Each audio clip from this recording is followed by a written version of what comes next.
Window, hallway, basement door, attic ceiling, stringed floor, there where no one dares to go, on uneven ground of treeless hills and mist-filled hollows, where wolves skull and hati on moon and sun devours, where shadows always seem to follow, crawls behind and never shows, just the sound of gnawing bones. Waters deep that tends to swallow, paths are wet and ooty narrow, air so cold that stings like arrows, evil feasts on fear and sorrow.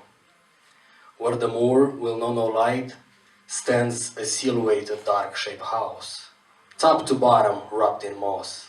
Shaitan lives there in the night, clawing scratches on the walls. One night, I woke up scared to death from the whispers underneath my bed. I told myself it's nothing there. I told myself it's in my head. Next day, I've asked my brother if he heard them. He told me he heard them too. He told me not to be afraid. He's just a friend who wants to play. He lives alone down at the moor. Next time, I heard whispers again. It was about 2 or 3 a.m.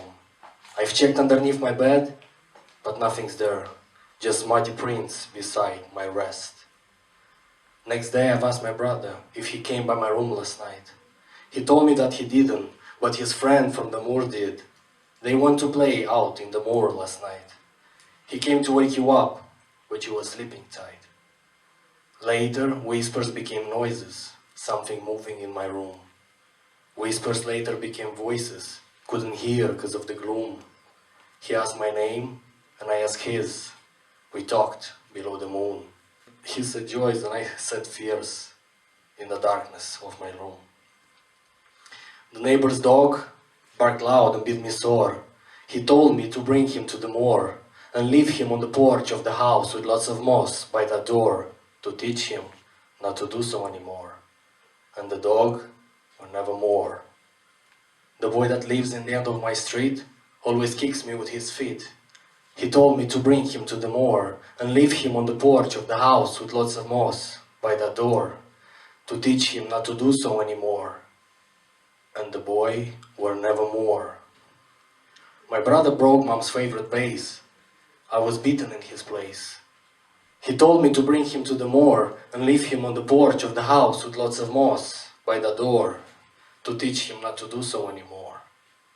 Tonight, I'm going to the moor to ask where my brother's gone and when he'll be coming home. I'm going to the house with lots of moss. Got on the porch, knocked twice on the door, but nothing's there. Was it all in my head? Not a house, not even a porch, not even a door. Just 2 lifeless corpses of 2 boys and a dog. I walled myself down at the moor. Then I were never more.